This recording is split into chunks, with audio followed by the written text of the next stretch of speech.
Good morning. Good morning. Good morning from Los Angeles. How's everyone doing? Welcome to quadruple witching day today. Massive option expiration day, Friday. As usual, the third Friday of every quarter is OPEX, option expiration, where trillions in options expire. Welcome to Power Hour every Friday, 10 a.m. Pacific, 1 p.m. Eastern. And we have a lot going on. There's topics that I'm going to discuss, obviously. I will definitely answer all the questions and share my account, what I have planned going forward for the account, for the trading account and the investment account. Just give a little bit of a synopsis of the year so far. January was great. February was okay. March was not so much, as we know, but still green for the year, which is, I think, a accomplishment. The important thing is to risk, manage risk and size correctly in these types of markets. So you have bullets to shoot when it's time to shoot them. Don't prematurely go out there and do things for the sake of doing it. But, after the topics, I'll put the link up, by the way. Well, actually, here's the link if anybody wants to come on. Here's the link. I would be glad to put you guys on and talk about whatever you want to talk about, as long as it's finance related. It's look, the economy is struggling. We know that. We know our economy is dependent on consumer spending, which is 80% of our GDP is consumer spending. Going to talk a little bit about that today, where I see it, where I see consumers struggling with inflation still. That's ongoing. Although the Federal Reserve actually downgraded their growth targets and increased the inflation targets regarding the economy on Wednesday when they met and announced no change in interest rates, which was expected. And the T word is back. The T word. You guys know what the T word is? It's called transitory. You guys remember 2 years ago, when the interest rates were zero? Fed used that word quite a bit. Transitory. Well, what happened, right? 15 years of zero interest rate policy brought us to an inflationary period that we cannot get rid of, it seems like. And now the Fed is kind of backtracking, lowering the growth targets, increasing the inflation targets, increasing the unemployment targets. Well, moving the goalposts, right? The only person, by the way, President Trump cannot fire, and who has not fired so far, is Jay Powell, the chairman of the Federal Reserve. Because he's appointed by the president. He's not elected official, and he cannot fire him. And they're at odds. Trump wants lower interest rates. Chairman Powell says, nope, we're just data dependent. We're just going to watch the data and act accordingly. Go take a hike. So there's a little bit of a standoff going on there. But I think the reason macro has changed for me, and you should never trade short term looking at macro, by the way. But most of us don't trade short term. Most of us invest, hopefully, because that's, financial freedom or long-term growth is where things are at. People don't have time. People have jobs. People have other things that they do. They cannot be glued to the screen, trading zero DTE options. So you should pay attention to that. And on drawdowns like this, when the market goes down 10%, stocks you may have liked and stayed away from are down 20, 30, 40%, some cases more. And but once the macro has changed, I kind of figured that out about a month ago, actually. If you just listen to what the president is saying, if you just listen to what the Treasury Secretary is saying, the message is clear. In order to lower interest rates, well, they cannot do it by jawboning it, They cannot force the Fed to do it. What needs to happen? The economy needs to slow down in order to bring inflation to, the target level of 2%, and then interest rates will go lower. If you slow the economy down, the Fed is going to be forced to lower interest rates. They're going to be forced to start QE again, which is quantitative easing. So that's what I saw. I saw about a month ago. If you guys go watch any of the Power Hours from a month ago, I've been saying this, and I'm going to stick to it, right? In my world, I have to create a thesis, and I have to have conviction in that thesis and then act accordingly. Because you can't get pushed and pulled with every word President Trump is saying, which he's saying quite a bit every other day, or every day he's saying something about tariffs. So we have the T words back, the two T words, transitory and tariff. Will the tariffs be inflationary? I think it will. Will it cause a little bit more pain for the consumer? I think it will. But I think the message is clear from the administration. Short-term pain, long-term gain. You either believe it or you don't believe it. If you voted for President Trump, you just stick with it. If you didn't, you're mad. I mean, look what's happening. I'm going to have a segment actually on today's show about Tesla and Elon Musk and what is going on. But I'll save the words for that. So, that's what the administration is saying. We need to have some short-term pain to have a wonderful finish of this 4 years. We'll see. It's a risky thing that they're trying to pull off. If they pull off, I think it'll be great. But then markets don't pay attention to what's happening today. Markets are always trying to price in what's going to happen 6-8 months from now. And everything that I'm looking at is looking like economy is about to slow down. The consumer is stretched as it is. With that said, let's segue into the first topic that I want to talk about. So I am definitely not against credit. I have credit cards. I use them wisely. I don't carry balances. I try not to anyway. But most Americans are not doing that, right? Okay. So the consumer is stretched. So I think what the administration is doing is proper, right? Slow it down a little bit, right? Slow down spending a little bit, because the true definition of inflation is what? Too many dollars chasing too few goods. Well, there's too many dollars in the system. Well, whose fault is that? It's Washington's fault, because deficit spending is there. Our national debt is $37 trillion. Now Doge is in charge. They're trying to control it. Are they going to be successful? We'll have to find out. Time will tell. But if you look at the chart on the right, this chart goes back to 2012. This is consumer credit. So the dark line is Capital One credit card charge-offs, and the red line is Discover. They track each other pretty much. Okay. So we are hooked on crack in this country. Our crack is called credit card. It's plastic. It's a dangerous thing to play with. I am definitely not against credit. I think credit is wonderful if used properly. Unfortunately, it becomes an addiction, and most people can't control it, can't control the spending habit, okay? Because banks are willing and able to offer more and more and more and more credit to the consumer. And what does the consumer do? They like spending. They spend what they don't have. They don't have a budget. Just go, I'll pay it later. Well, I'll pay it later with a 30% interest rate on average on your credit balances is going to take you to the poorhouse.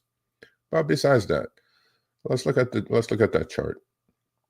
There is a huge drop-off right here from 2020 to 2022, 2021, late 2021. What is that? What does that coincide with? Credit card charge-offs went down tremendously because we had COVID. What happened during COVID? People were issued checks for staying home. And what did people do correctly? They went and paid off their credit card balances. No need for charge-offs. Great. Well, look where we are today. Again, the chart is telling the story. The story is we tried to save some money as Americans, which we did because we're sitting home. There's nothing to spend on. We paid off balances. Now we're right back to where we were and more. So it seems like the crack addiction is back with a vengeance. And the charge-offs are now going through the roof. Consumer credit charge-offs at Capital One jumped to 6.35% in February. You guys may not say 6.35 is a big deal. It is a massive deal if you guys figure out how much revolving credit is involved out there. Charge-offs at Discover Financial surged to 6.03%, also the highest since 2011. Think about this, okay? To put this in perspective, consumer credit defaults going into 2022 were at just 1.5%, which is the low on this graph. In other words, the percentage of credit card debt unlikely to be collected has quadrupled in 3 years. Okay, so there's your crack addiction. Okay, now you're going to the poorhouse. All while, look at this number, people. U.S. credit card balances. This is balances that you carry and you pay the banks and get them rich and richer. Is the credit card balances surged by $45 billion in just a single quarter of 2024 to a record, hang on now, $1.2 trillion. Okay? Is the credit card debt bubble about to burst? Well, according to this graph, it is. But more importantly, what you guys must understand is credit used properly is a wonderful thing. Credit used improperly will definitely break you. You know, there are a lot of people on YouTube, they go like, you know, there's a famous one that says, no debt, no debt. No, I disagree with that. I think some debt is a good thing. It's like an oil of the engine, right? If you're doing good things with that credit, if you're paying your balances every month, look, the banks are giving you 30 days to float their money. Interest free. If you buy something on credit, you pay it at the end of the month. There's no balance carry forward. Great. Do it again next month. But if you're bringing in $5K a month and spending $10K on credit cards, that $5K balance going forward, accruing 30-40% interest rates on average on your credit card balances, unless you're able to do some sort of financial, games and transfer balances from here to there, credit cards are not made for that. Credit cards are made for buy something, pay for it in 30 days, do it again. Look, the banks float your money quite a bit. Actually, the money that they're lending you is your money on credit. You go deposit money in the bank. They just turn it, and what they pay you, by the way, right? If you're in a money market, they pay you 4%. Well, most banks are not going to pay you 4%. You go put it in a savings account, they pay you 1%. They take your money, turn it around, and sell it to you for about 30%. Does that make sense? Does that make sense to any of you? Doesn't make sense to me. But unfortunately, Americans are living on credit, and they keep doing it. $1.2 trillion in revolving debt. Think about it.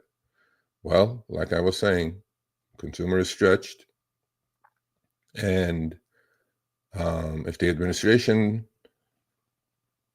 plan is to slow spending, this is the time to do it before the charge-offs get completely out of control and we're put in right back to where we were before the pandemic. The numbers look pretty much similar to before the pandemic, actually. The charge-offs are higher than before that.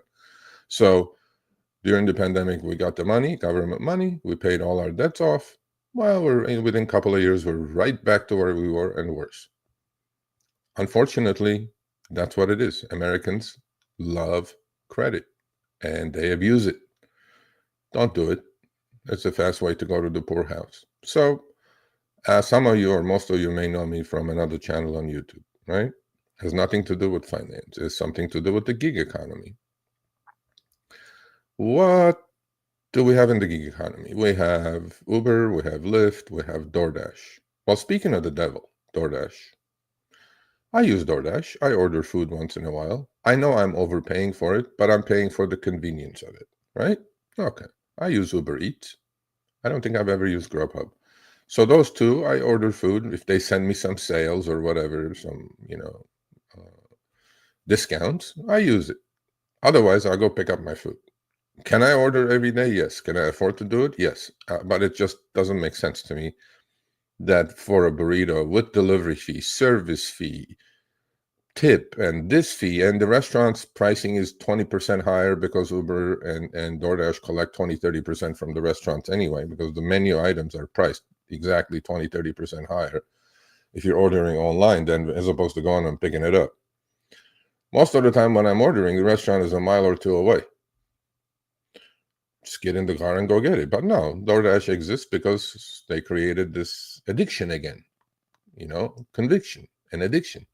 Well, guess what? DoorDash and a company called Klarna, which is about to go public, by the way, shortly, announced yesterday. This is not a joke, people. This is where we are. If this is not a sign of the economy being stretched, if this is not a sign of credit card crack addiction to the max, then I don't know what is. So, again, this is not a joke. I'm not spoofing anybody here, okay? Yesterday, so Klarna, by the way, I trade a stock called Affirm. I'm a fan of it. Well, now Klarna is the biggest competitor in the arena, and they're going public. All right. What is Klarna? Something called BNPL. Boy, Nancy, Paul, Larry. What does BNPL stand for? Buy now, pay later. DoorDash and Klarna signed an agreement yesterday that now you can order tacos from Taco Bell and break it into installment payments for tacos, for burgers, for food. If this is not the sign of degenerate spending, I have so much to say about this, but I'm going to keep it short. So going back to the topic, DoorDash is now allowing customers to finance their food delivery orders. This comes as U.S. credit card debt, just like I said in the previous segment, hit a record of $1.2 trillion. FYI, people, when you're ordering food, you have a credit card or a debit card, hopefully a debit card, attached to your account. Otherwise, you won't be able to do it. If it's on a credit card, and you go buy a Big Mac meal or whatever you're ordering, or El Pollo Loco or Taco Bell or Chipotle, if it's on a credit card and you carry that balance forward, you just started paying 30 to 40% interest on that balance while you ate the food, went to the bathroom, got rid of it the next day. But now we're stretching it to the next level, okay? God help us here. So DoorDash partners with Klarna to offer U.S. customers even more convenience with flexible payments on your tacos, people. Flexible payments on your tacos? I understand. You go and do a major purchase. Refrigerator. You're going to buy one every 10 years. A TV or whatever it is. But food? I don't know. I think this may be wonderful for the companies. So DoorDash announced a partnership with Klarna, which gives customers 3 more payment options on the app. Pay in full using Klarna. Great. Do it. Pay in full equal interest-free installments. This is the catch. Interest-free installments will end. So imagine you have a DoorDash order of $12. You're going to go make $3 payments for 4 payments. What is happening here? Am I like the only dumb one in the room here? Am I not seeing this picture here? I don't know. So pay later, effectively taking on debt for food. Is this where the economy is at?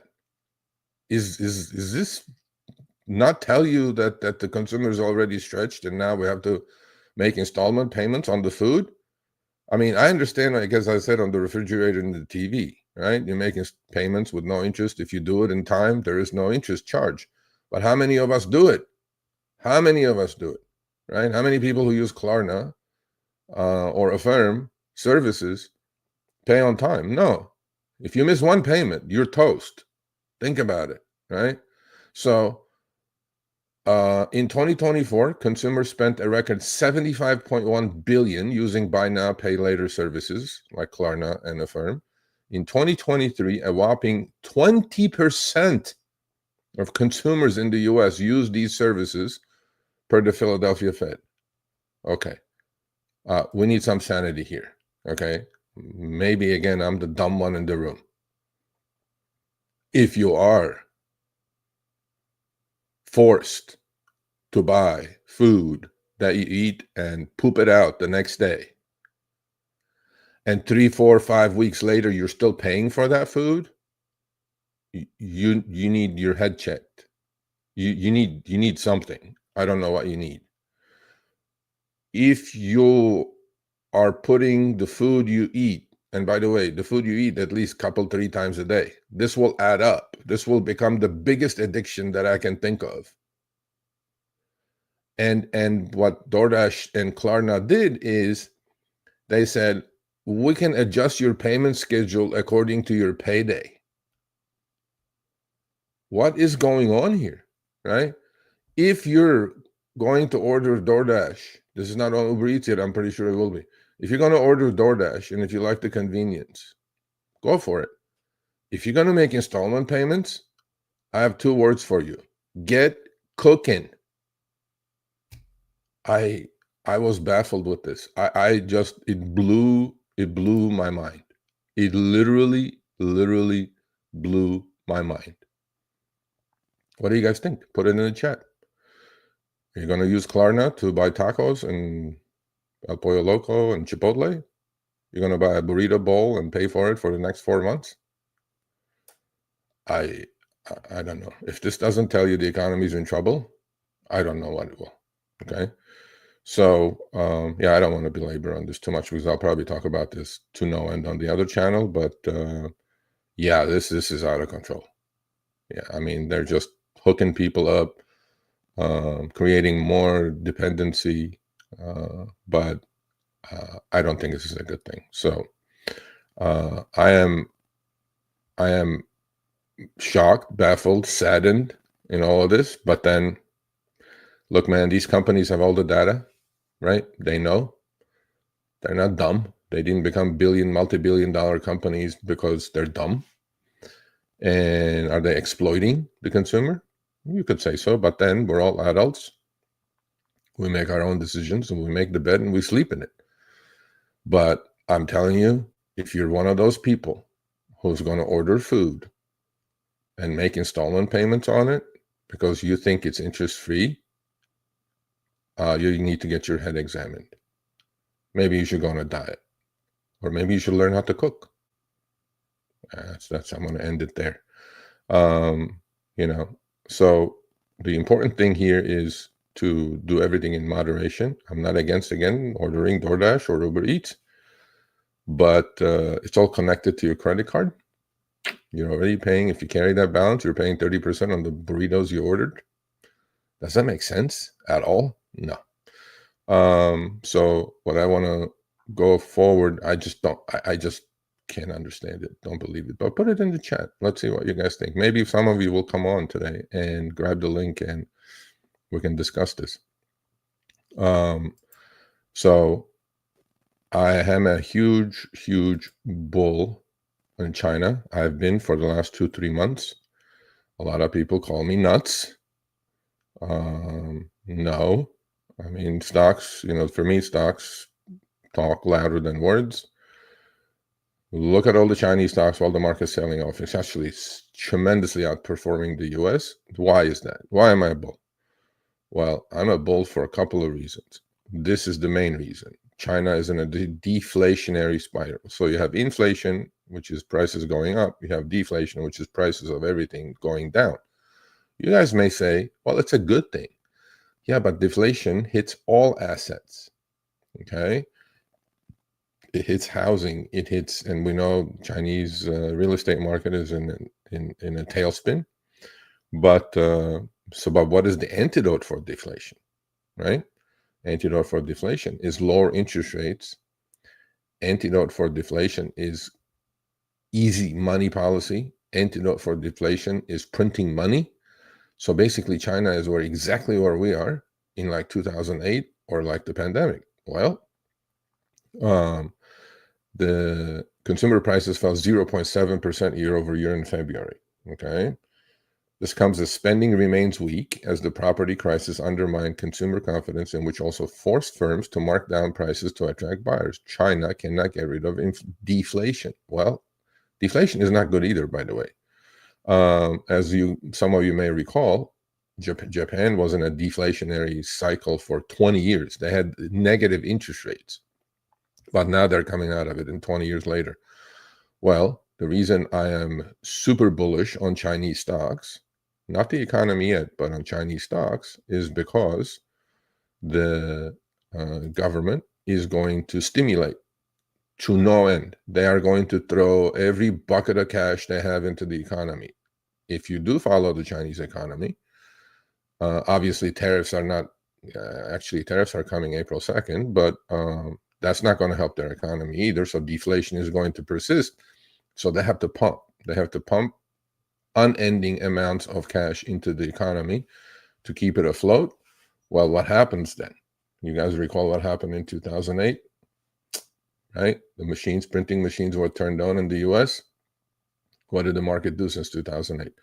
So we're in a period of Chinese ZERP, I call it, Chinese zero interest rate policy. If you do follow the Chinese bond market, the 10-year Chinese note is under 1%. It was 2.5% 6 months ago. So they are cutting interest rates. They are loosening standards. They are stimulating to no end. And that's good for Chinese stocks. And look at the Hang Seng Index. Look at the stocks I follow. Look at Alibaba. Look at JD. You look at Baidu, right? So I think those are still going to continue to outperform. They're going to do a lot better than the U.S. stocks. And so my thesis about 2-3 months ago was exactly this. That's why I traded those. And that continues today. The thesis has not changed. In fact, the last couple of days, the Chinese stocks are giving me a break to re-enter the trade again, such as Bilibili or PDD, Pinduoduo, which is the owner of Temu. Those will be on my screen going forward for a long time. The reason is the opportunity is there. And if you have the opportunity to trade those, go for it. But I think they're definitely going to outperform their U.S. counterparts, because if you compare Alibaba to, let's say, an Amazon, right? So let's consider Alibaba the Amazon of China. No argument there. Look at an Amazon chart. Look at a Alibaba chart. One is going this way, and the other one is going this way. Well, there's an opportunity there if you know what you're doing, right? You can definitely do an arbitrage trade, or you can definitely trade it, right? So I'm bullish, not because the economy is doing great in China. That's because the stimulus, and it's because lower interest rates, zero interest rate policy. Yes, granted, Chinese economy is a little bit more, it's not a little bit more, but a lot more manipulated than the U.S. market. But then, we do manipulate our markets as well, as most of you probably agree with me on that. So I'm still bullish on China. I'm going to be bullish on China going forward until this deflationary cycle ends and they start getting inflation and they start raising rates to slow the economy down, because all this stimulus is going to help the private sector in China, if there is a private sector. However, if you consider pictures worth 1,000 words, look at charts. Look what the stocks are doing. So in the U.S. we have a top-down view of the economy, okay? Where does it start with? It starts with CEOs. CEO surveys are done continuously, and then, they talk about the economy. They're in the front lines. They see what's happening with their companies. And a couple of companies that got taken out, back, shot, even after they have been going down. One, for example, Nike. Down 10% more. Nike has been in its own bear market. When I go to the charts, I will look at it. Nike has been in its own bear market for the last 3 years while the market's gone up 100%. Okay. So And today down another 10%. Earnings were good, but guidance was horrible. They started talking about tariffs hurting it. The second company that's getting out back, these are not small companies, by the way, is FedEx getting shot today, right? And we'll look at that chart. Doesn't look pretty. If FedEx is saying things are, they're not seeing as many deliveries, what does that mean? That means consumers not buying as much on Amazon. That means this Amazon's business is going to be bad. So this is all connected, and the CEOs know this day to day. They have the numbers in front of them, and we do quite a bit of CEO surveys in the U.S. And unfortunately, what the CEO is saying, CEO confidence meter is tanking, and this happened, by the way. If you guys look at the chart on the right. This gray area is 2007, 2008, 2009. That's where we had the great financial crisis. Again, by no means I'm saying it's the same thing. We had many different circumstances then than we do now. The financial markets are different. Fed is acting different, although Washington is still spending money they don't have. But this is something I pay close attention to. One of the tea leaves that I tried to read. U.S. CEO confidence has officially dropped to its lowest level in 13 years, falling 5 points over the last month, as you guys can see circled here in the red. So if CEOs are saying things are slowing down, I'm seeing things are slowing down. The administration is clearly indicating that they're going to slow the economy down. Well, if it walks like a duck, if it talks like a duck, it's a duck. So this marks the largest monthly decline in history of the poll, according to Chief Executive Magazine survey. They surveyed 220 U.S. CEOs. The current business conditions assessment dropped 20% to 5 points, the lowest since 2020. So things are slowing down, people, okay? And markets reflecting that. The economic outlook for the next 12 months fell 28% to the lowest since November of 2012. We're going back 10, 12 years now, okay? So what does this all say? Okay, from top down, there's a slowdown coming. The key is going to be, is the slowdown going to turn into a recession? Is it an intentional slowdown? Well, no. So I tried to connect all the segments together today. First one was what? Credit card debt, all-time highs, defaults going up. Second, now you can make installment payments on your tacos and burritos. Third, Chinese economy in a deflationary cycle, cutting rates. Fourth, well, we buy everything from China, right? If we put the tariffs on, it's going to hurt their economy more. They're going to have to stimulate more internally, right? Because their economy is still an export-based economy, right? And our prices are going to go up. And the next topic, you guys will see what my opinion of all this is. 4, CEOs. These are the people that make 20, 30, 40 million dollars a year. And they see the companies, 220 CEOs are saying, hey, man, things are slowing down. Nike, FedEx, two major companies. Look at Target, look at Walmart. They're all saying the same thing. They're all missing earnings. Why? Consumer is pulling back. Credit card is all-time high.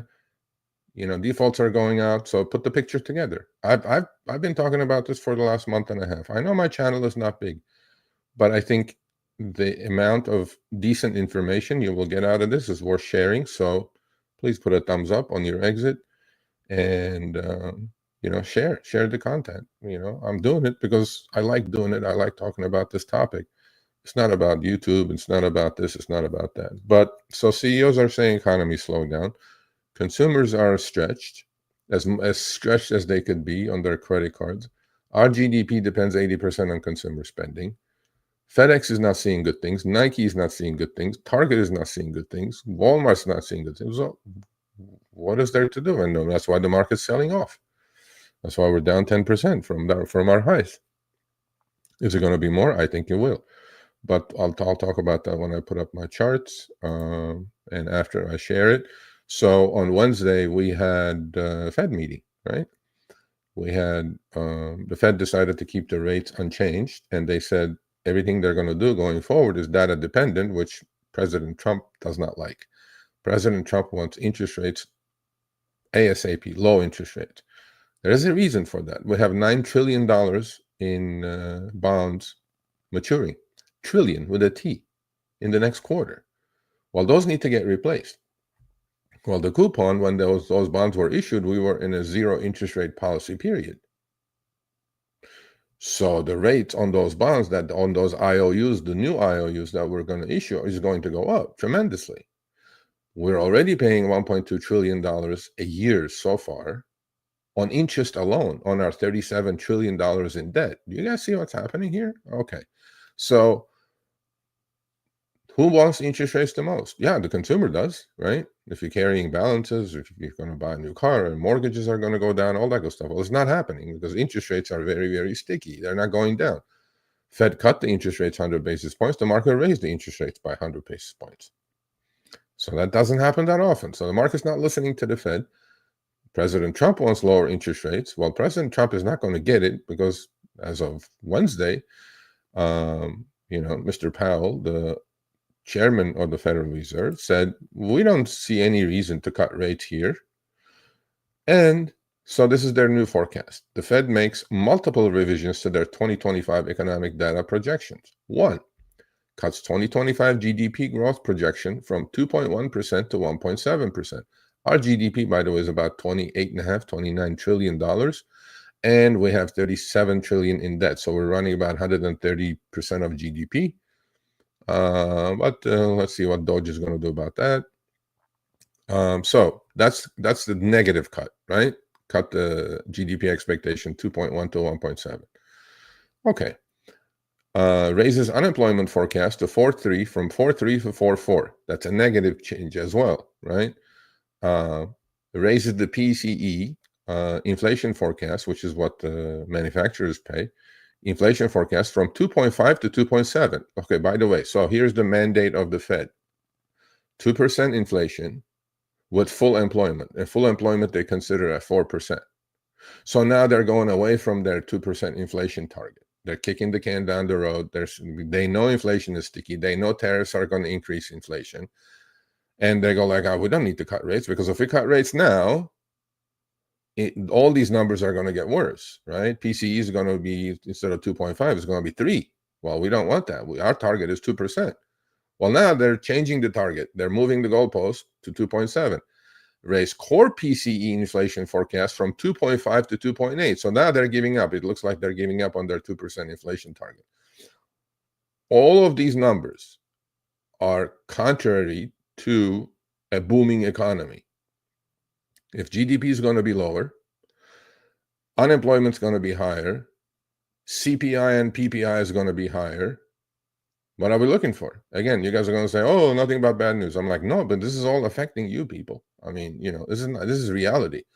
You need to understand these to just make changes in your life so you don't go order tacos on Klarna. I mean, what else am I supposed to say? So Fed is moving the goalpost, and the goalpost is higher inflation, lower economic growth, higher unemployment.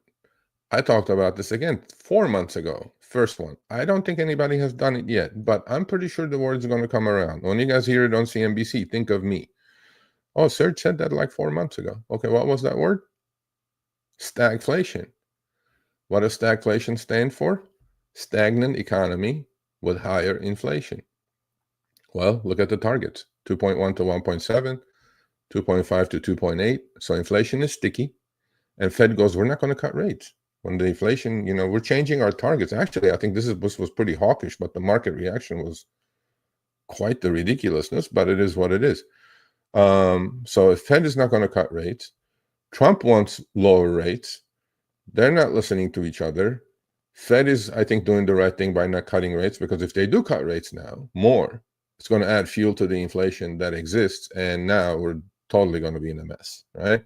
I think Fed is doing the right thing by keeping the interest rates unchanged. And the targets for 2025, about 2-3 months ago, was 4 more cuts. Well, now we're down to 1, maybe at best 2 cuts this year, because Fed is seeing the trouble ahead. But now Fed is also caught in a box. Slowing economy requires lower interest rates. Higher inflation requires higher interest rates. Right? See, this is what they do. This is behind the curve. And they let the genie get out of the box, the inflation genie get out of the box, and they can just put it back in now. Well, it's difficult to put it in, because if you raise rates, which they did, look what happened to the economy, to the markets. Tank in 2021, 2022. Well, now they're cutting rates. Bond market is not listening. Trump hates it. He wants lower rates. Consumer is stretched, and market seeing trouble ahead, and that's why it sold off 10 points, 10% on S&P and 14% on Nasdaq. And I think it's just the first leg. So, but concluding the theme of the consumer, and most of us, hopefully none of you in the chat, none of you that watch me, how much savings do you guys have? Do you guys have a rainy day fund? God forbid something happens, because we know even if you do have healthcare insurance, something happens, you have a deductible, massive deductible, you need to come out of pocket, for your medication, all that good stuff. Okay, how much of you have a rainy day fund that you can depend on, that maybe can sustain your lifestyle for the next 6 months or a year?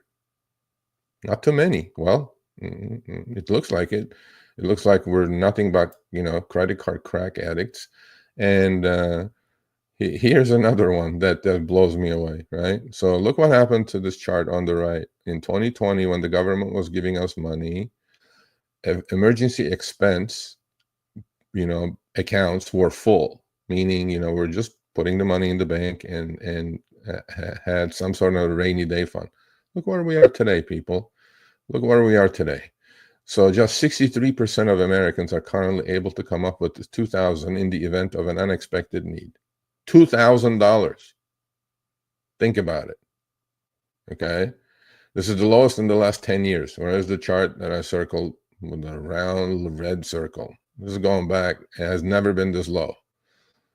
And this kind of coincides with the credit cards, right? Spending habits, right? Okay. This percentage has declined by 9 points since February 2020, according to the New York Fed.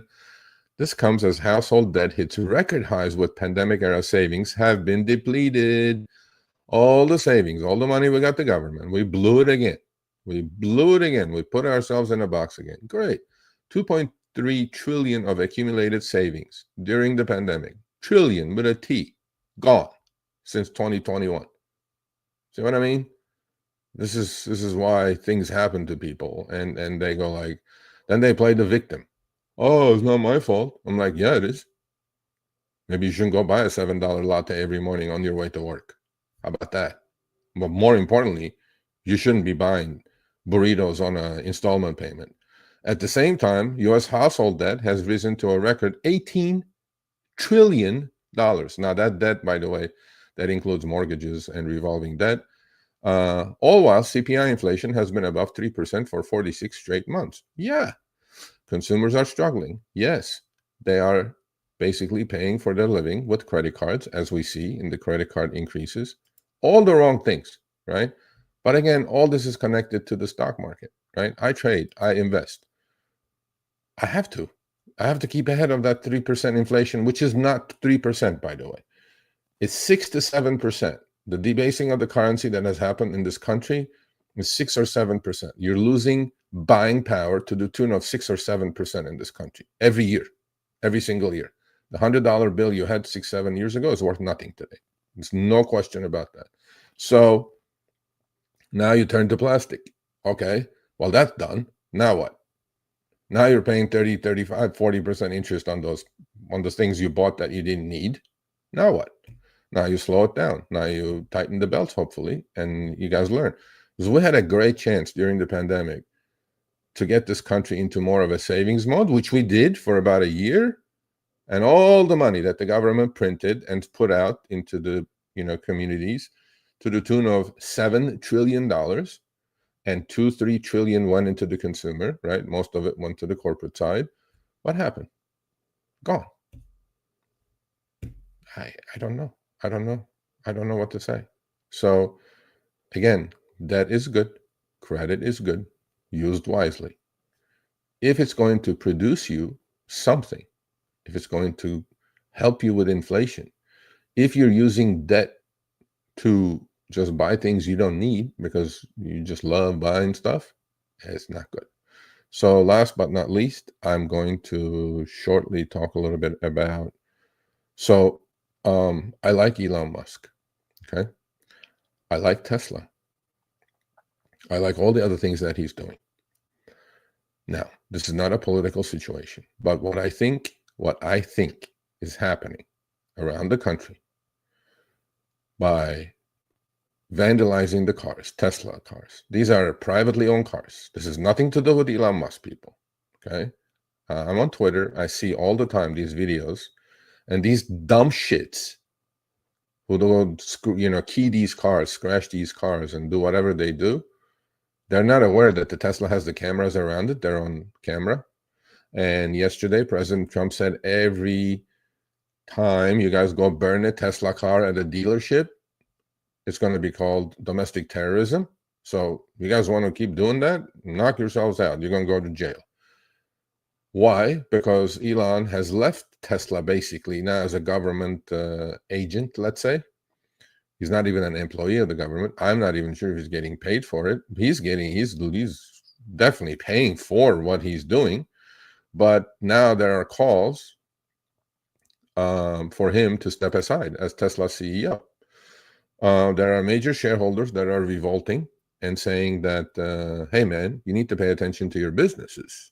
Now, as you guys know, Elon Musk not only runs Tesla, they got the robotics coming around. That's part of Tesla. You got the RoboCab coming around, right? You got SpaceX, and you got the boring tunnel, and this guy is involved in so many things, right? Again, what he's doing, I think, is correct. I think our government needs to function a lot more efficiently. And one other thing about him is that he obviously does not care about, his wealth. Okay. So after Trump got elected, he put all his eggs in the Trump basket. And what happened? Tesla went from $250 to close to $500. And now, where's Tesla? Back to $250. So since then, all the Trump pump is gone. But now, the brand of Tesla, I think, is getting irreparably damaged. Okay. So car sales are down at a worse time that could happen, because now by the way, for the last 4 years, Model Y around the globe was the best-selling EV. Well, now they're switching to the Juniper model, which is the next generation Model Y. So that happened to coincide with this, which is a horrible situation because there's not enough Model Ys being produced to be sold. But then if you look at all the used car sales, all the new car sales data from Europe, from China, from the US, they're plummeting. They have plummeted. People who used to love Teslas are burning Teslas now. They're burning dealerships down. I am 100% against that.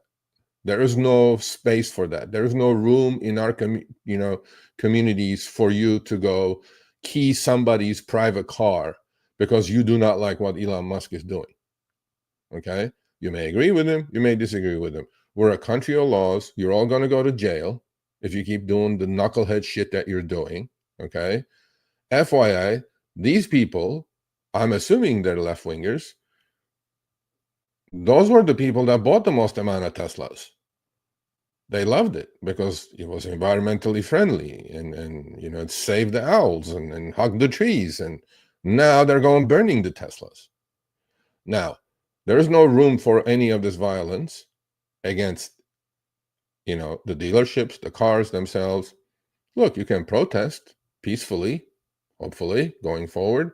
But what's happening here? But now, major shareholders are revolting. And do I see Tesla surviving this? Yes.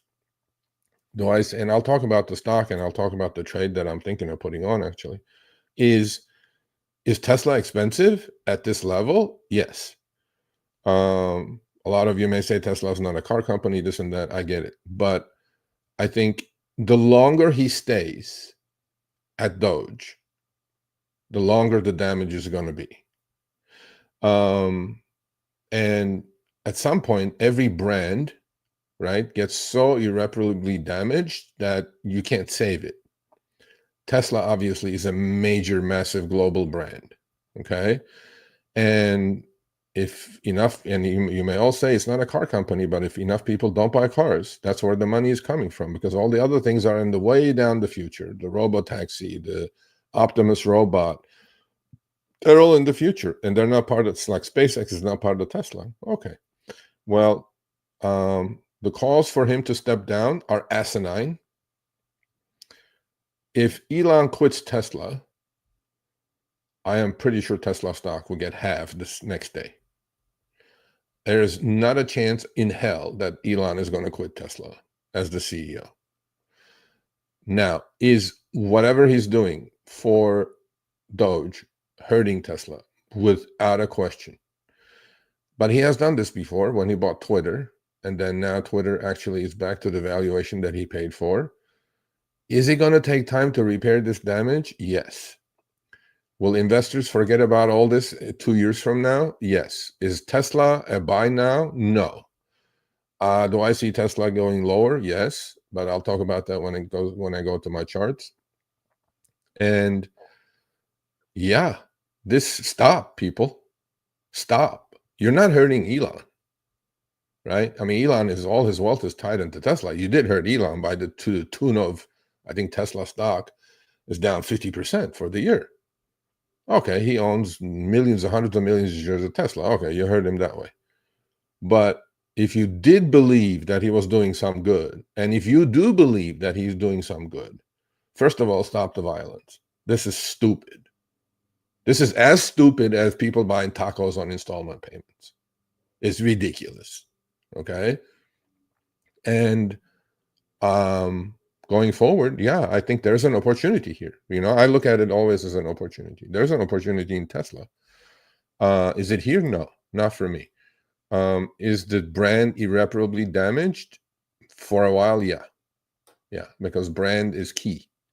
Brand is, as we know, Coca-Cola and Uber, and there are brands that are undeniable, and Tesla is one of those. Is the future bright with Optimus Robot, robo-taxis, and all this stuff? Oh, of course, but by the time they come around, Tesla is going to suffer some more, because at the moment they depend on car sales, and car sales are going to be absolutely dismal going forward. Should Elon step down as CEO? Absolutely not, because all these investors enjoyed the fruits of his labor when stock was $5 a share, and now they're crying because they got stuck at 400 and it's down to 250. Well, you got to have patience, man. You can't just go, willy-nilly trade options on these things. If you believe in the company, you dollar cost average, and then you'll come out okay. In a couple, 3 years, nobody will remember this, okay? But at the moment, what's happening is bad. And but patiently, I will accumulate a position in Tesla with certain strategies. So I'm done. I think I finished in time. So let's look at the chat. Scott Robinson. Hello, Scott. Good to watch Power Hour from start to finish. Well, this is it. This is the dog and pony show that I put on every Friday. I love talking about the subject, as most of you. Hey, Vic, good morning. Hey, Steve, good morning. Good morning, Russia Rodeo. Okay, if any of you want to grab the link, please grab the link and come on. Let's have a chat. Let me put it up again. Where is that? Invite, copy. Here's the link. Please grab it and come on. We can talk about anything, or at least actually, we can talk about the topics that I talked about today, or anything else you guys want to talk about that's related to investments. Yes, please smack that like button. It's free. Economy is about to take a dump, not slow down. Okay, Vic. So that's what Vic says. Let me put that up. Yeah, please listen to Steve and smack that like. By the way, thank you for the support of the channel. I'm almost at 2,000 subs. I think it's pretty good for 6 months. It's not bad. I'm fully monetized. I'm getting 46 cents a day from YouTube, which is awesome. Anyway, so it's like, YouTube is not where the money's at. But what you can do, you can become a member of the channel and support the channel extra that way, as opposed to watching the ads from the content. And how do you become a member? You go to the channel. If you go to the channel, there's a join oval. You click on join, and then you become a member. So what do you get as a member? Well, you get a lot as a member. Membership is $9.99 a month, by the way. It's like a Big Mac meal that you can buy now on Klarna and pay in 4 payments. Hey, now you should become a member. There's no excuse for you not to become a member. Well, all joking aside, you're getting me for a Big Mac meal. Okay, less than that. Actually, I think Big Mac meal is like $14. So what are you getting? Okay, well, first you're getting a chat group, Telegram chat group, right? Which is called Know Your Worth group. I put all my trades live there. So if you're going to follow me there. And the chat group is great. They have newbies, intermediates, advanced, and me, and we talk and we have fun, but we're serious about trading, obviously. So that's one thing you get. Number two, you get an extra live stream every week, every Wednesday. So that's more one-on-one tutoring, education, different things we talk about. That's two. You get that every Wednesday between 3 and 5 p.m. Pacific. And number three, obviously you get the replays of that. But the other thing you get as a member is this T-shirt that I'm wearing. And our group, by the way, Telegram group, is called Know Your Worth Group. And we all wear our T-shirts on Wednesdays when we're on, and I put them on the chat, and we we see each other face to face more than the YouTube pages. I know their names now, so if you're interested in supporting the channel that way, please join. Click the join button. And Adele, good morning. There's a member right there. There is Mojotronics. Another member. I imagine a lot of people are paying basic living. Yes, they are. Yeah, unfortunate, but I'm telling you, I know it's tough out there, but we can't do that. We can't do that, Mojotronics. It said where we're going. Well, we're going nowhere. We're going, John. I'm going to. Yeah. There you go. Yeah, do a combination. You'll pay it in the next 3 months. I'm serious. I mean, that hit me. It didn't hit me funny, but I mean, X was on fire about that yesterday. So I did my share. I tweeted it out. I said, I want to pay in 4 installments for my Big Mac meal. I'm like, what is happening? If you have to pay for your food in installments, that you're going to shit out the next day and do it again and again and again, you need to stop. You just need to stop. Stop the madness. And we all know from the other channel, none of those orders are going to be tip orders. Or, better yet, now that you have the installment payments, why don't you slap a good tip for your driver? So you're going to buy a burrito that's priced 20 to 30% higher because it's on DoorDash, because the Chipotle is going to do that. It's going to price it higher. One. Two, it's going to be driven to you in a 2-ton car, a 2-pound burrito in a 2-ton car. Super efficient. But now, here's the deal. Tip your driver generously and put that on your Klarna. How about that? I think it's brilliant. I'm going to mention that on Tuesday. I mean, please, people, please, just begging you, please, just don't do this. Just get in your car. Just go pick up your food, man. I mean, come on, man. What is happening? What is happening? Well, we know that Chinese stocks are giving you an opportunity here, Mojotronics. No, I disagree. That one, I completely disagree. Nothing to do with the rich. What did Biden do for the poor? This is not political, Vic, but we completely disagree on that one.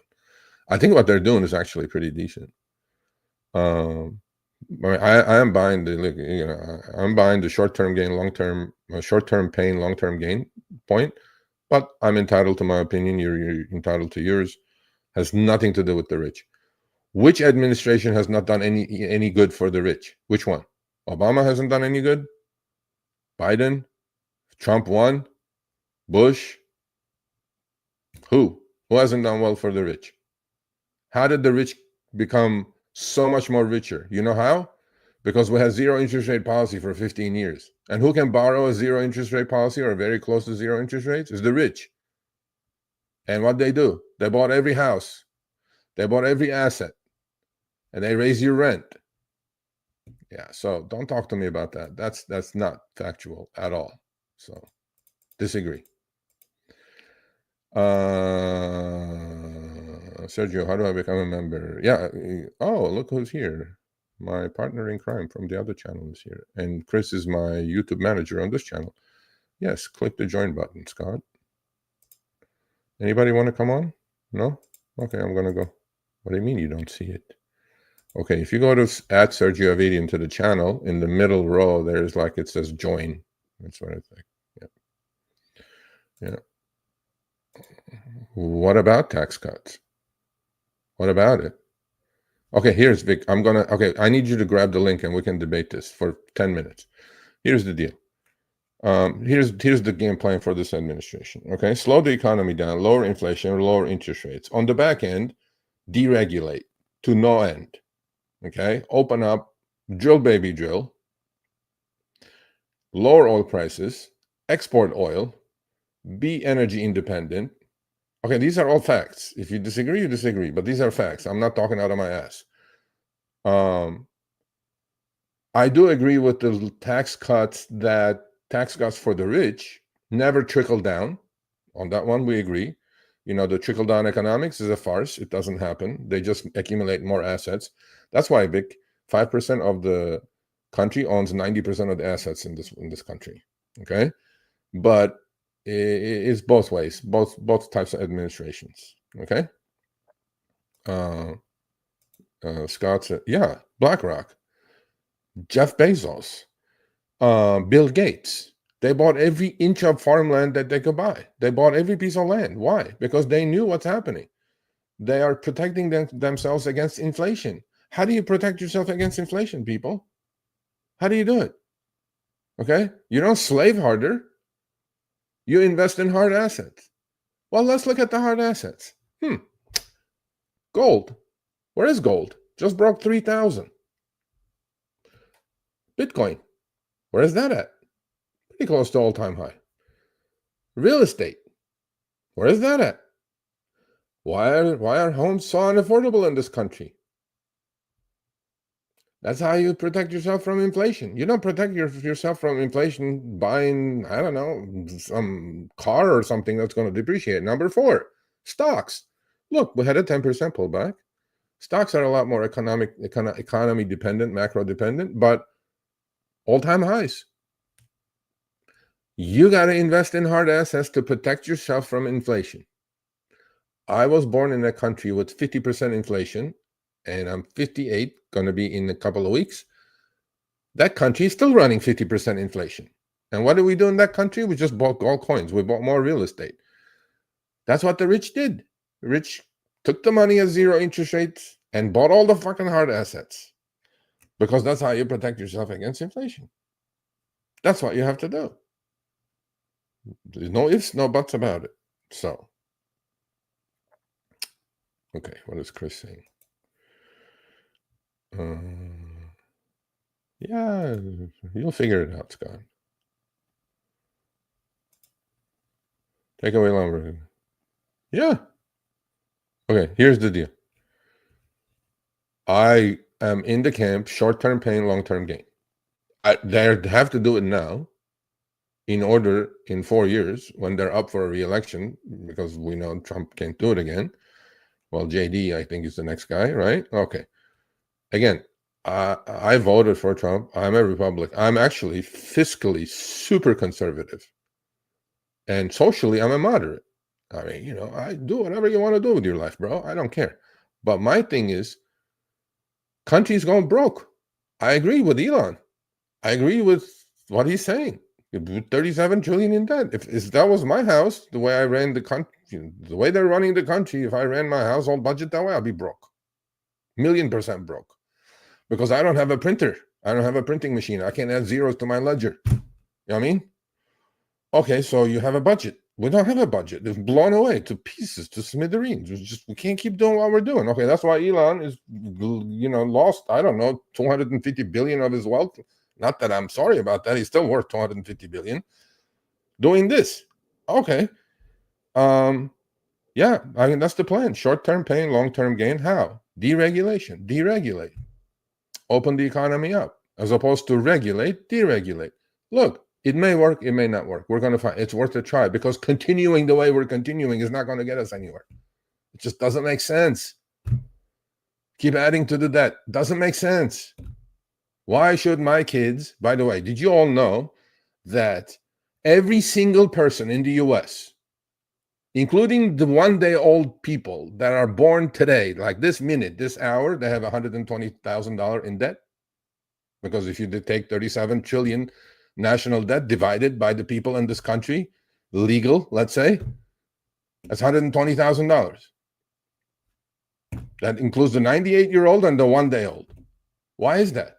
Why do we need to do that? Can't we take that 1.2 trillion in interest we pay to all over the globe, to others, do some good in this country? Well, in order to do that, we have to sacrifice a little bit. But nobody likes to sacrifice. Well, you got to sacrifice a little bit. I mean, I get it. Maybe the cuts are not enough. I don't know. We're going to time will tell. I mean, they haven't even had 100 days in Washington. So I think it's worth giving it a shot.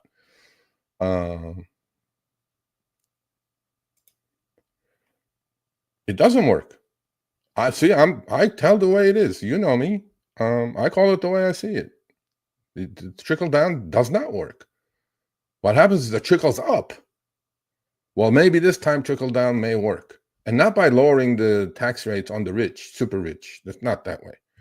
Because the theory for that, some of you who don't know what trickle down is by a major economist in the old days called Scott Lafford. He came up with that. He goes, okay, we'll cut the rates on the rich people. They're going to open businesses, hire people. Well, in today's world of AI, in today's world of automation, in today's world of machine learning, in today's world of robotics, that doesn't work. So what do? Well, you just go invest in some robotics company. That may work.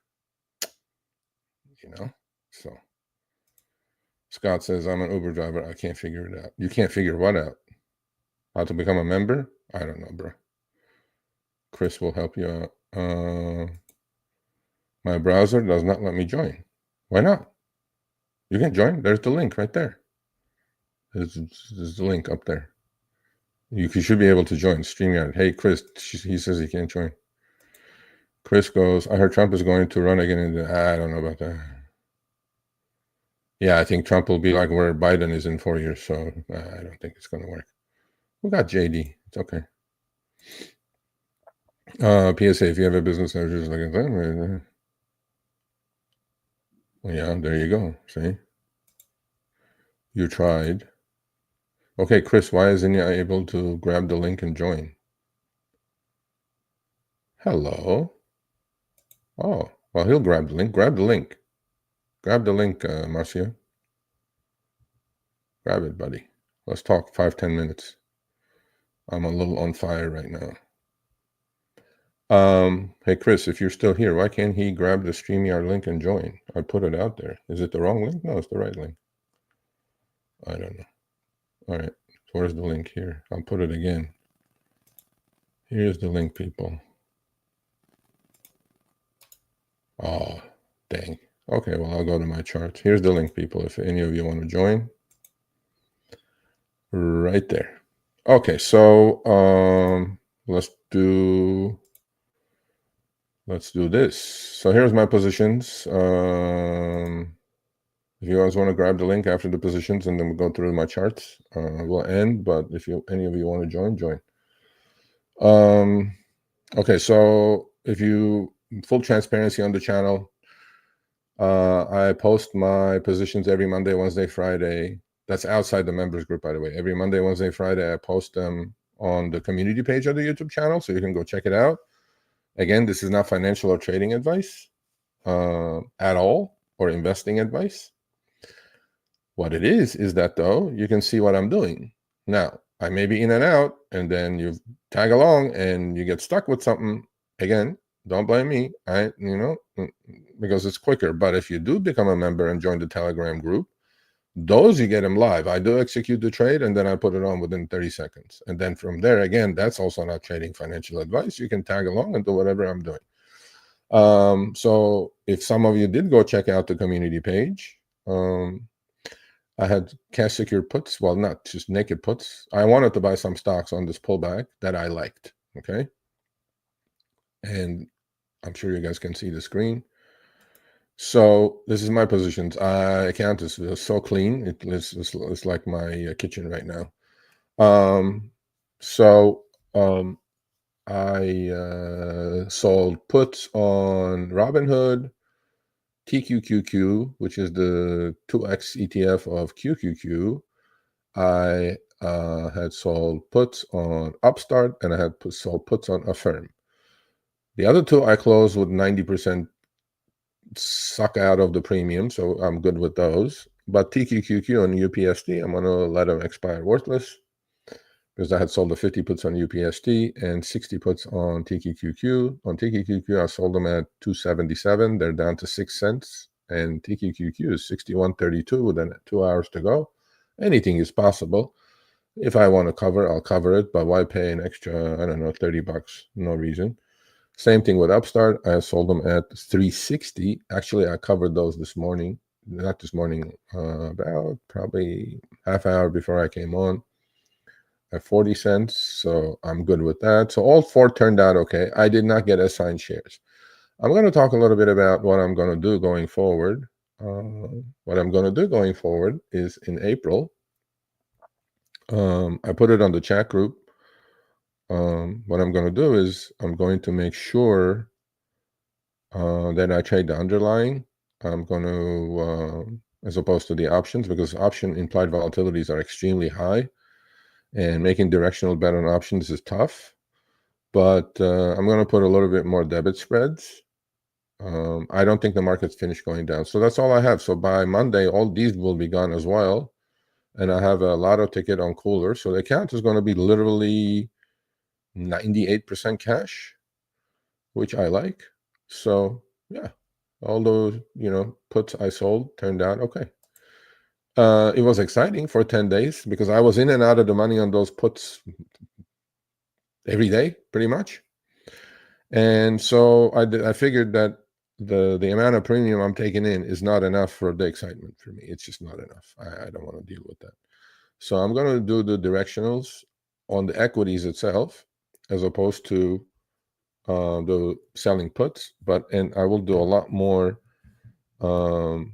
longish, long side of debit spreads. I'm going to do going out 2-3 months, and then take advantage of the short-term implied volatility increases to sell puts or calls against it. So if you understand what I'm saying, you understand. I'm going to do a lot more synthetics, but on the synthetics, I'm going to stay really, really short, as opposed to buying the underlying. I can do the synthetics, meaning I sell the put, buy the calls, week or 2 week out max, because the volatility is there. So you got to take advantage of the volatility. Okay, so let's look at some charts, and then I'll answer some more questions, and then say goodbye. Answer questions. No, charts right here. All right, so let's look at, let's fix this real quick. Okay. All right, so let's look at SPY. Just go through the Mag 7, some of them. Here's SPY. Channel has been broken. Under is 20 EMA. We rallied up to the middle Bollinger Band. 50 EMA is nowhere in here. 583, the light blue line. 20 EMA, 570, 284, nowhere near it. Well, at least 2% higher than here. We took out the 200 EMA. Not a good sign. I have some longer term targets, which I'll discuss in a minute. We bounced back to 200 EMA. That's called the dead cat bounce, or a snapback to where it broke down from. That's resistance. Okay. Retest of the lows most likely is going to happen, if not lower lows. I think this drawdown, if market's pricing in a slowdown, it's not pricing in a recession. If we go in a recession, market's going to go down about 25 to 35% from here. When I say market, SPY. If you look at the longer term, once in a while, you got to pull back and look at long terms. Look where we are. That channel has been in existence. I'm not a person that draws too many lines on my charts, but when they're necessary, I will draw them. That channel we've been in for over a year and a half has been broken. There's the drawdown right here, the snapback, rollover. There are some good support levels on the way down, but the ultimate support level is the intermediate uptrend is coming into play. By the time we get there, it'll be about 500, and that'll put us to about 25 to 30% correction. Long-term uptrend that goes back long time is about 470, okay, on SPY. So if you guys are all, the only good thing is MACD is kind of turning up. That's the only good thing. It got a little oversold.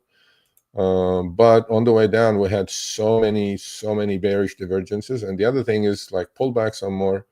look at the weekly charts of SPY. I mean, look where we are, okay? This is the pandemic. This is when the Fed raised the interest rates. We went from 480 to 340. So what is that? 140 points, that's 30%. So 30% from where we are will put us about 480 to 500. Not the end of the world. Keep DCAing. On the way up, we were making new highs. MACD was definitely bearish divergence, not confirming any of the new highs, and now we have clearly turned down. This is what happened on the last turn down. This is where we are. Got to be patient. Every rally, in my book, must be still sold until the market can prove itself. Otherwise, there has been a lot of damage done to a lot of major name stocks. So this damage will get cleaned up by going sideways and basing and creating. And here's the triple Qs, same thing. Broke under 200, under 50, under 20. So on my chart, 200 is red, 20 EMA is yellow, 50 EMA is blue, and I have a Bollinger Band. Clean charts, really. That channel existed also on the triple Qs. We're under it. I mean, if you turn this chart upside down, that will look like a bullish consolidation pattern to continue a leg higher. We're just going sideways. We're not bouncing as much as you guys may think we should have bounced. That shows weakness in the market as far as I'm concerned. All the Max 7s, including Apple, are under their 200 EMA. When they're under their 200 EMA, you guys got to be careful here, okay? Stocks don't go under 200 EMA that easily. That's Apple. Anemic bounce, really, nothing is happening. It looks like a bearish continuation pattern to me. There is some support on Apple at 200. There's some more about 180. I mean, look, if it's going to go down, it's going to go down. You just trade what's in front of you. There's Amazon under 200 again, although it's kind of trying to hang in here for a little bit, but it's got better support than Apple. It's 180, 170. Those are not far-fetched numbers. I mean, the only good thing is MACD is oversold. We may get a little bounce here, and we'll find out. But these stocks have gone through a lot of damage. 242 to 180. 190 is 50 points. That's 25, 30%. On Apple, right? Same thing. 260 high, we're at 208, 210, 50 points, 25%. There are worse ones.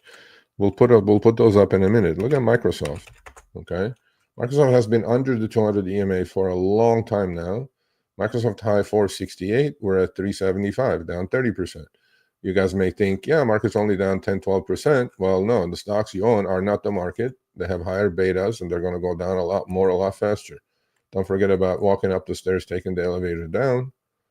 It's hugging the 20 EMA down. It's weak. It's just, there's nothing, it's no ifs and buts about it. What is there to say?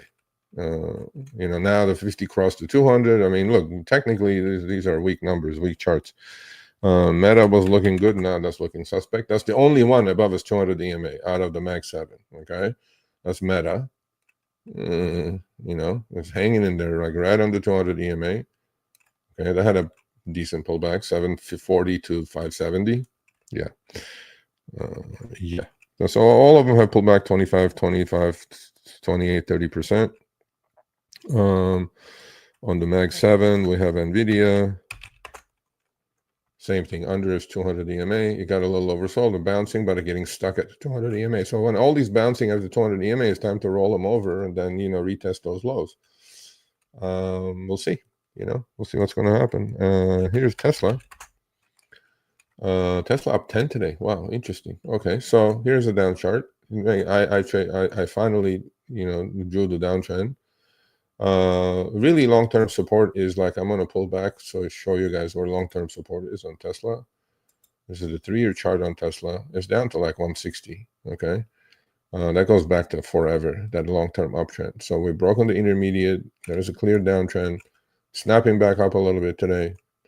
That cap bounce really, for me, nothing really to talk about, technically anyway. But I talked about Tesla today. So it's found a little support between 250 and 220. I'll be careful with Tesla at the moment. Sales are going to come out, although all the bad news is out, one may say. I don't think so. Patience. It's just kind of consolidating before it takes the next leg down, as far as I'm concerned. Nothing to really unless you're DCAing for the next 10 years. That's a different story. Maybe you want to get your feet wet, but for a trader, no. What else is in the Max 7? Netflix. Netflix actually is the only one that's way above its 200 EMA. That's holding it together. Let's look at some other charts. Some of the chip stocks started doing better. Give me 1 second. There we go. Here's a firm that I shorted the puts on that they, expire worthless. This is Klarna's competitor, by the way. I mean, look at that pullback on that stock, right? I mean, under its 200 EMA, just kind of consolidating. Earnings came out last quarter, blowout earnings, okay? That stock was 82. It bottomed at 42, people. That's 40 points in 3 weeks, okay? That's why I sold the puts, and luckily it turned out okay. It could have been 32 by now. But what I'm trying to say is the market going down 14% on the triple Qs or NASDAQ, the stock went down 50%, okay? Because it has a beta of 3.5. Yeah. AMD now finally, first time in a long time, we're just kind of approaching the 50 EMA, way under the 200. It's kind of a little overstretched. I don't think it's finished going down. I think it'll retest the 95 level, so I have no interest. Some of the stocks I like. Okay, here we go. This is one I like. AST Space Mobile. Into support. I will trade the equity on this. I will not trade options unless they're super short term and then they're synthetic. So if you don't understand that, I'll explain that to you guys later. Here's a stock that I really like that goes with the AI kind of it's called Bloom Energy. It's been going sideways. I like patterns like this, right? Market went down, the stock did not go down. What does that mean? When the market turns around, the stock is going to outperform. That's what I'm looking for. I'm also looking for a 52-week high list. So create a scanner for yourself for 52-week high, because even in a down market, there are stocks that go up. So BE is going to be one. So BE, ASTS, Alibaba. Okay, see what I mean? If you look at this chart, do you think you compare it to the Amazon? This is Alibaba, okay? Which is in an uptrend, which is in a downtrend. Here's Amazon. Huh? Complete opposite. 180 difference, right? Okay, well, that's why you got to find stocks. So Baidu is another one that I'm super interested in. Actually, they're doing more trips in China with AVs than Waymo's doing here. Billy, I'm definitely going to acquire shares, if not today, on Monday. We traded this beautifully. 200 EMA, 1832. Yeah, support in here. This is the YouTube of China, by the way.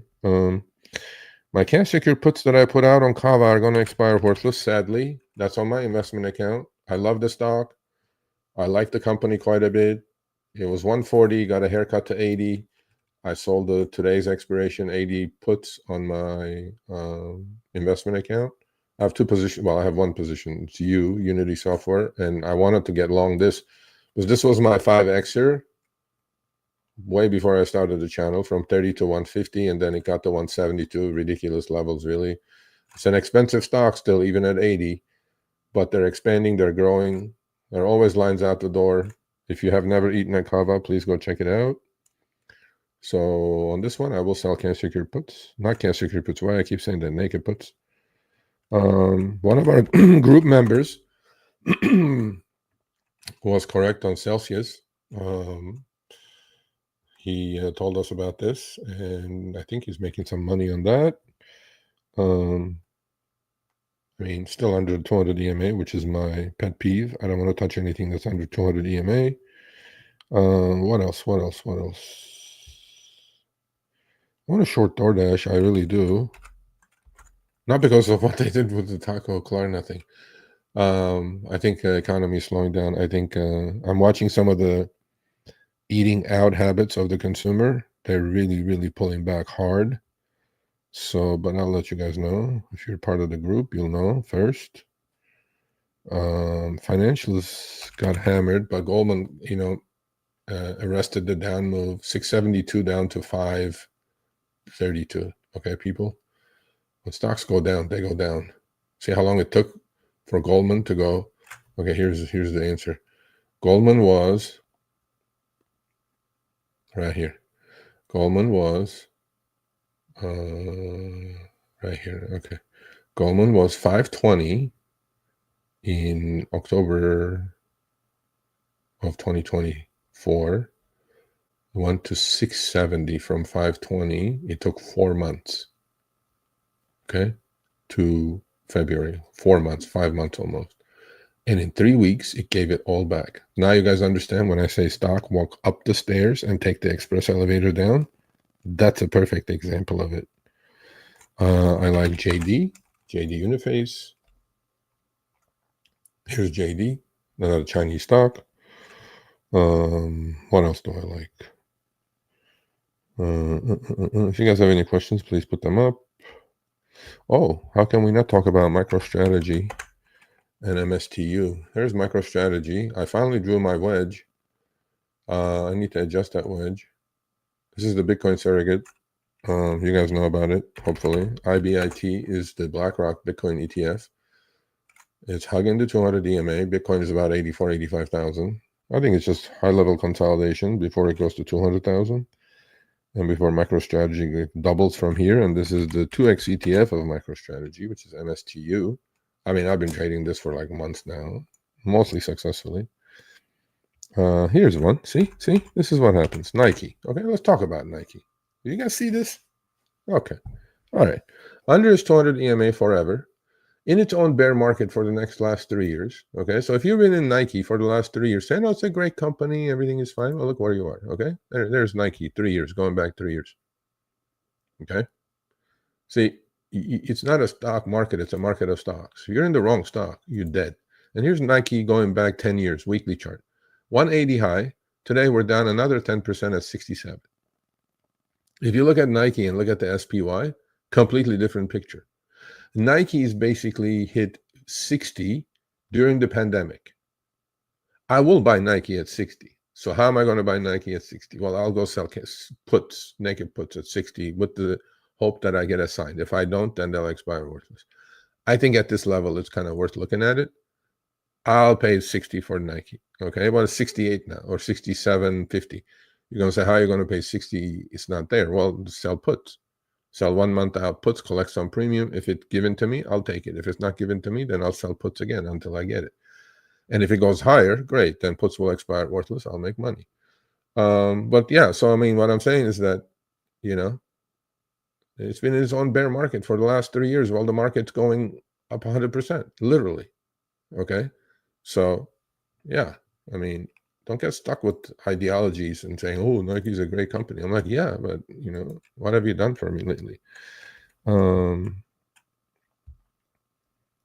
another chain. This is the owner of Timo, whatever the heck it is. I like it. I like all the Chinese companies. The stimulus is continuing. If you guys have questions, please put them up. Please. What else? Reddit. Yeah, here's another one. Walk up the stairs. Okay, you guys see this? Yeah. 230 high, 105 low. Here's Trade Desk. You get caught with one of these, you know, for all the cash secure put sellers. This TTD. Here's Trade Desk. Look at this thing. 141 high. Well, before the earnings, 125 high. It's 56 people. How do you clean this mess up if you got caught with one of these? Or hims and hers. Yeah, a lot of people go crazy about this. There's hims and hers. 72 high. A week and a half later, 32. Okay, now it's probably worth looking at it. So if you see, this is the thing that I keep saying. When stocks go parabolic, it never ends well. Well, it didn't end well in this case. And just wait, man. Patience. Sit on your hands. Is it worth looking at HIMS now? Yeah. Now, when I sell puts on HIMS at 30 level, yeah. But if you did that at 73, thinking it's going to 150, good luck. You know, here's Robinhood. It was one of my put sales. Sold the 40 puts. It went down to 35. I was like, okay, I'm willing to buy it at 38. No problem. Well, it's 43 now. I'd be a seller of Hood now for the next leg down. But now, okay, we can trade it now. Now we're going to, you know, but the parameters are there. There's Palantir that our group shorted successfully. As you guys can see by the labels. I wouldn't buy it now. I'd probably start shorting Palantir again. But yeah, man, there's always opportunity, but you got to be patient. What else? That's about it, really. Oh, never mind. Here's the trade. Here's the trade that I'm looking to do, and on the Tesla trade as well. So I promised I'll talk about it. This is TLT. This is the 20-year inverse bond ETF. So if TLT is going up, rates are going down. If TLT is going down, rates are going up. Okay. So this is at one. It was at 101.60 when the Fed cut the rates last September. First time, 50 basis points. Rates actually have gone up 100 basis points while the Fed has cut the rates by 100 basis points. Why is that happening? Well, the bond market is not believing. Actually, what the Fed did on Friday, on Wednesday, said, you remember they increased their inflation targets? That's what the bond market's saying. Bond market is always right, by the way. Okay. So what I think is going to happen, though, if we do go in a slowdown, and especially if we go in a recession, the TLT is going to go back to 110. So let's look at the long-term picture of TLT, and you guys understand what I'm talking about. And I have structured the trade. I haven't put it on yet. I will. This is a 10-year chart. This is 20-year chart of TLT. This goes back to 2002, 22-year chart. At 85, where we reached, is basically where we were in 2002. So I know the rates are not going to go there. If the economy slows down, I think the rates are going to go down tremendously. At least TLT is going to get up to 115 to 120, which will put the 20-year note at 3.5%, which is about 4.5% now. Okay, so what's the trade? Well, I'm going to go to use leaps for this one. I'm going to go March of next year. I'm going to sell 85 puts. And with that credit, I'm going to turn around and buy 96 calls. And I'm going to go out again to March. All these are March 2026. I'm going to sell the 115 calls against the calls, right? So if you guys understand that, short puts, long calls, debit spread, but the short puts are going to pay for that out of pocket. I'm going to actually do it at a credit. I think that's a very decent trade. Now, on that one, you got to be in it for long term. You can't watch that thing day to day because TLT doesn't move like NVIDIA does. But I think 85 is the limit here. I don't think the rates are going to go to 5.5%. I think, in fact, the rates are going to go down. So I'm betting that the market sells off, economy slows down or goes in a recession, TLT goes up. That's the thesis. And that's the trade that I'm going to put on. Probably start small next week. But that's where we are on the TLT. On Tesla, I'm not doing anything, but what I'm going to do is I'm not going to trade Tesla. I'm going to trade the 2x ETF of Tesla, which is TSLL. So there is slippage on these. Be careful, people. You understand what slippage is. I talked about it a million times. Look at that thing, right? 41.5 down to 6. I am comfortable buying Tesla at 180. So Tesla is 245, 250. So that's 70 points. What is that? That's 70 points on 250 is about 20%, 25%. So TSLL is at 885. 25% of that will put me at about 6.5. So I'm willing to sell cash, not cash but naked puts at 6 level, April, May ones, and just keep selling them. And if Tesla is 180, this will be at 6. I will get a sign. I'm willing to buy all the TSLL I can at $6. Okay, there you go. That's the trade. If not, they'll expire worthless. I'll collect the premium because you're not putting up that much money to do these trades, by the way. So I try to do trades that cost me very little out of pocket, if not full credits. Okay. All right. So let's see. Answer some questions and say goodbye. All right. Well, yeah, those TQQQ puts are about to expire worthless. They're 4 or 5 cents. Now you're going to say, why don't you buy them back? I'm like, why would I buy them back? It's 61.28. Although in the next hour and a half, anything is possible. It's triple witching option expiration. Yeah, who knows? I don't know. I'll just let him go. So all 4 puts that I sold are expiring worthless. So they're all good. Well, some I bought back, but mostly expiring worthless. Okay, let's see more questions. More questions. All right. Nobody wants to come on. All right.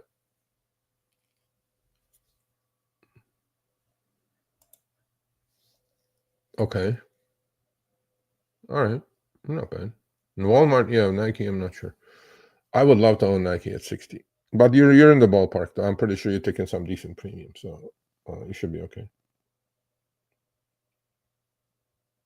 Interesting question. That's the Wall Street Bets Group. I really don't pay any attention to those things, Eric. They come and they go. I mean, look, it's not an unreasonable thing to expect. They find highly shorted stocks. Like one of them, actually, BE, Bloom Energy, is a super highly shorted stock. 35% is short. That's why or ASTS, same thing. I pay attention to it. I look at how much the stock is shorted. And obviously, if something good catalyst shows up, shorts need to cover. It adds fuel to the fire. Roaring Kitty Wall Street Bets Group comes in. They go buy way out of the money options, create a gamma squeeze. Well, what happens in the gamma squeeze? Market makers are selling calls. They don't exist. They combine the underlying. That puts more pressure on the stock to the upside. We know the drill. We know the GameStop, AMC drill. But look where they are now, right? Those games never end well for the majority of the people who play that game. Look at MSTR. Look, I do pay attention to it. Like there was one that I actually traded, and the group knows, and I talked about it. Palantir was one. Oklo was another one. OKLO, the nuclear stock. The stock was 58. It hit 25. You got to be nimble. When they're doing it, yeah, you can participate in it, but otherwise, gamma squeezes is something. I talked about gamma squeeze. It's an interesting phenomenon. Yeah, well, next earnings are not going to be good. Earnings estimates are getting cut. More importantly than that, I think when they announce the sales for the quarter, which is coming up, it's going to be one ugly number. Now, that's when I will decide what to do with Tesla, because if it responds negatively, that means it's not finished going down. But if it responds, the stock price, if it responds positively or goes down a little bit instead of a lot, or in fact goes up, because a lot of people, always, you sell it on rumor, buy it on, you buy it on rumor, sell it on fact, right? Well, in this case, it's the reverse. So the fact, if the sales are as negative as people say it, is because supposedly nobody's buying Teslas. And in fact, everybody's trying to get rid of their Teslas. Okay, fine. So if the stock reacts okay, then I think it may have bottomed, because all the bad news is out. There's no more. So we'll have to wait and see. MSTU, no, not at this juncture. But the play stands with MSTU. I mean, sell the cash ticker puts, get a sign, sell the calls. Just keep ATM machine, keep rolling it over and over, and don't get shaken out like I did once. That's all. Do I wish I owned it? Yeah. How was the Roth conference? It was fantastic. It was great. Watched the Goo Goo Dolls, had some good food. Met the CEO of Uber of Turkey. Has nothing to do with Uber here, but he is the CEO of Uber, and it's a public company. The symbol is MRT. Has gone up 6x, by the way, over the last year. So there may be a play there. Actually, we hit it off because he did not know I was born in Turkey, and I started talking to him in Turkish. I was like, what? And we were on the same panel, so it's a small world. And he was like shocked. He goes, oh, we have to keep in touch. I'm like, sure, yeah. So it was great. Conference was great. It was a good getaway for a couple of days. And you don't watch the tickers every single minute, so it was cool. It was awesome. All right, people. If you have no more questions, I'm gonna say goodbye. Much health, much love, and stay safe. And hopefully, I will see you guys on Monday. I have like my whole schedule is full. Zoom after Zoom after Zoom, or whatever we're doing, Microsoft Teams or whatever. I may not be able to do trading with Sergio on Monday, but then please subscribe. Please turn on all notifications. Please. So that way, when I put the lives out, you guys know. And if you do want to become a member, and hopefully you're not going to have as much trouble as Scott is, there's a clear join button there on the middle of the channel. It says join. Just click on join and become a member. I will send you a free $30 t-shirt, free completely. All you have to do is email me, sergio@sergioavedian.com, your t-shirt size and your mailing address. And I will see the members on Wednesday. Those are awesome. And please put a thumbs up. Oh, Scott is here. Are you here? Yeah. Oh, where's your face, bro? No face? Oh, because I'm driving. Hold on. Oh, There okay, you go. cool. There you go. Here he is. Here he is. Hold on. Let's add him to the screen. There you go. Look at him. What's up, buddy? What's happening? All right, give me a second because I got to put my phone down. So, when you were talking about the credit that they're going to put for DoorDash customers, that at the end of the day will hurt all the middle to poor class. Of course. Yeah. Yeah. And I wonder what the interest rates are after you miss the first. Oh, I know what they are. It's like 40%. 40%. Jeez. Yeah. So So if you eat the burrito, you shit the burrito within 4 hours, and then you're paying for it next 2 weeks, 3 weeks. Yep, exactly. Does that make any sense? So no, and that's what that's going to do, Scott. Because eating something is that you have to do every day, right? Yep. And those will add up, bro. Because what you're paying for 3 weeks from now, by then you have 3 weeks worth of deliveries your way as well. They could be like hundreds and hundreds of dollars. Yep. And that just means that DoorDash and the restaurant can just raise their prices on that too. Yeah, so but they do anyway. Do you order food? Do you order food? Once in a great while, I will. Okay, so like just out of curiosity, what you should do is like go to DoorDash app or Uber Eats, right? Mm-hmm. Go inside a restaurant like a Taco Bell. I mean, I forget Taco Bell. Like let's say I don't know, Chipotle or Cava or whatever, right? Yeah. While you're looking at the menu price inside the restaurant, look at your DoorDash or Uber Eats numbers. They're 30% higher. Yeah. Yeah. So because what they're doing is they're raising the price because that's the Uber Eats and DoorDash, what do you call it? Commission, right? They pay them a commission. So yeah, this is a horrible idea. I agree with you 100% that it's going to, all the people on EBT and things like that, they can order on EBT, right? Food stamps and whatever used to order DoorDash. It's a horrible, horrible idea for the poor people and middle-class people, for sure. Okay, I think I lost him. I think so. Don't you think so?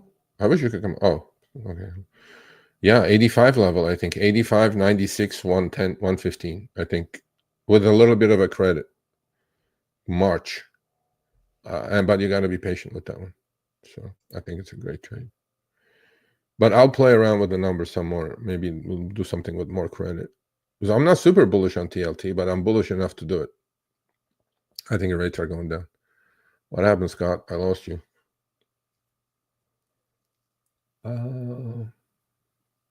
Okay. All righty.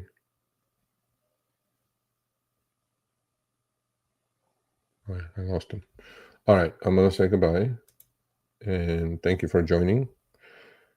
Join me on Monday, hopefully, but every Friday, Power Hour. Oh, he's back. All right. All right. Sorry about that. No problem. No. People keep on calling me. No problem. Anyway, yeah, so I agree with you 100%. So what would you say that to someone that has enough savings down that's new to investment as like myself? Mm-hmm. What would be like this just small percentage? Talking like maybe $500 to $1,000 to put in, or even like more than that. Okay. Well, it depends on if you have other investments or not. If you don't, do you have retirement funds? Is this your play money? Is this money you can afford to lose? Is this money that you can't afford to lose? You got to give me like more context. Oh, okay.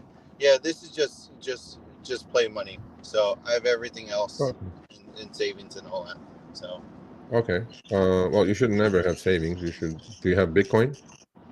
I bought some. I believe last month on Coinbase, Okay. You and I should do have start XRP. DCAing on. Okay, that's fine. Well, first things first. If you have your other long-term investments set up, Mm-hmm. right? Yep. Even on those, I would suggest you, again, none of this investment or investing or financial advice, by the way. Yeah. So, there's something called DCA, dollar cost average. Okay. Okay. Just dollar cost average into indexes or Okay. dollar cost average into companies that you really, really like.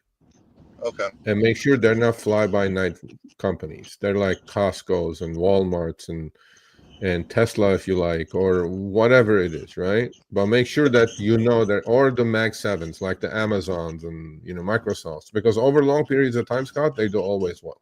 Okay. Okay. And Okay. when you're dollar cost averaging, so if you do it with an index like S&P 500 or the NASDAQ triple Q index, like that index, triple Q index is down 12, 13%, right? So Yeah. if you dollar cost, if you buy, let's say you're going to say, I'm going to buy $100 worth every week or every Monday at when the market opens, right? Mm-hmm. Well, some you're going to buy low, some you're going to buy lower, some you're going to buy lower. That's why it's called dollar cost averaging, and some you're going to buy higher. But basically, you're accumulating, uh, assets, and over long periods of time. If you don't want to do the trading junkie thing, Yeah. you do that. And market on average, good years, bad years, recessions, pandemics, all that stuff, market returns about 10 to 11% if you reinvest the dividends, which you should. Okay. And there is something called rule of 72. Rule of Okay. 72 is whatever return you're getting, you divide that by the number. So 72 divided by 11, every 7 years, that money that you put in, original money, is going to double. So Okay. now you understand the power of compounding, right? Every 7 years, and then it's going to be shorter and shorter because it's like a snowball effect, right? Okay. Yeah. That's what I would do. But if you want to mess around and you have a few $1,000s to blow, right? Yeah. But then you want to take higher risk and higher rewards, then yeah, you can look into option trading. You can look into all kinds of stuff, right? And money that you don't worry about losing. That's not your rent money. That's not your food money. So you don't go buy tacos on payments. It's not my DoorDash money. Yeah, it's not. Yeah. So then you can dick around and just Okay. swing some options and whatever that we do. I mean, I have the same thing. I'm much older than you, but I know you have a business. That's not your Yeah. primary thing. Yep. Yeah, but I would say long-term investing, bro. You just got to Okay. long-term invest and get your 10, 11%. And when you're 20 years from now, you look at it, you have substantial amount of money sitting there, right? That's outside your retirement accounts, outside your 401k, if you have Yeah. one, outside your IRA, Yep. outside all that. And Okay. you got to believe in the country, man. The stocks are the best returning asset class over 150 years, period. Okay. People go like, oh, real estate. I'm like, no, real estate is nothing compared to stocks. Yeah. You have hard assets, gold, right? Gold has done extremely well last, 10, 15 years. Because that's how you hedge yourself against inflation. Bitcoin has done extremely well. Stocks have done well. All hard assets, basically. Whatever hard asset you can accumulate, Scott, you need to accumulate. Because that's how Okay. you protect yourself against your buying power tanking every day. Okay.